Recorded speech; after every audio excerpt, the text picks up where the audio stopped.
Священный месяц Рамазана – время для благих дел и поступков ради довольства Аллаха. Вы можете стать частью благого дела, принять участие в благотворительной ярмарке, которая пройдет на Ораза-Байрам 21, 22 и 23 апреля на территории новой мечети Суухдере в Ахмеджите.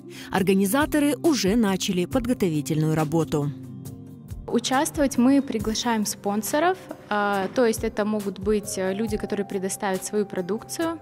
Это могут быть канцтовары, выпечка, какие-то детские подарки, подарки для женщин, аксессуары, гончарство. Абсолютно любая продукция. То есть мы хотим, чтобы это был широкий ассортимент, чтобы каждый человек мог найти для себя какой-то подарок на этой ярмарке. Ярмарка будет проходить в течение 3 дней. Все вырученные средства пойдут на строительство школы хафизов на территории новой мечети в Суухдере. Она будет строиться, иншаллах, у нас на 3 этажа. Проект у нас готов уже. Это будут классы, в которых будут ремесла национальные наши возрождаться. 2-й этаж это будут мужчины, там 3-й женщины. Девочки, мальчики. Будем стараться, значит, ее начинать строить хотя бы на первых этапах. Хотя бы сейчас 0 зальем, там, я не знаю, начнем. Каждый может внести свой вклад в это благое дело, придя на благотворительную акцию в праздничные дни Рамазана, либо предоставив свои изделия для ярмарки.